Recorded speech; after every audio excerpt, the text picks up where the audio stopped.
Okay, so let's do a two-sample z-test for the difference between means. Okay, so this is 8-1, so we're doing z-test. We know we can do a z-test because the sample size is 250. So, okay, but here's what it is. A credit card watchdog group claims that there is a difference in the mean credit card debts of households in New York and Texas. Okay?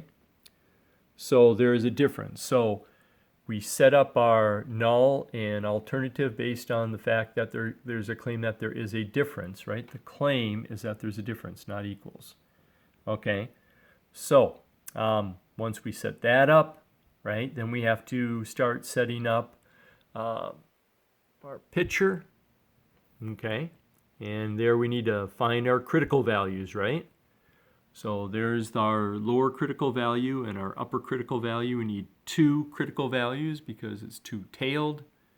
Okay, they call them critical because these are cutoffs. They're the critical points, right? If you're outside those numbers, then you're going to reject the null hypothesis.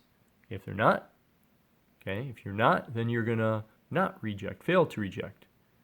Okay, so critical values. Okay. Next, you would need your test statistic, right? Your test statistic is to test whether you're going to fail or to reject or reject. In this case, we get negative 1.11. We'll get to that in just a second, okay, on where to get that. But here it is, right? That is in between, so we would fail to reject. But which test do we do to get our test statistic? Well, there it is. Go to stat test, look for that. Okay. And what information do you put in this case? Well, there's everything. Everything's labeled. You just got to make sure that everything is in its right place.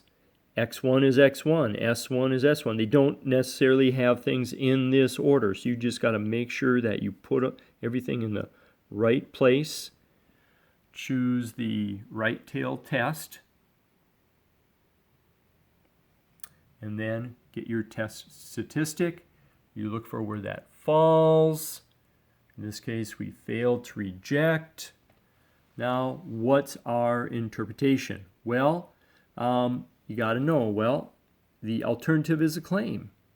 Well, if we fail to reject, right, then we need to go, okay, not this, right?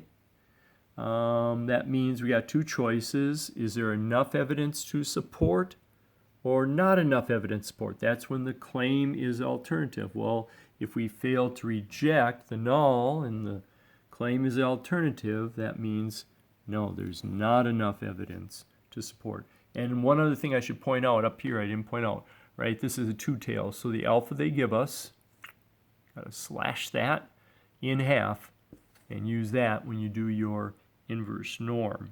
Okay? Now, this is example 2 in 8.1.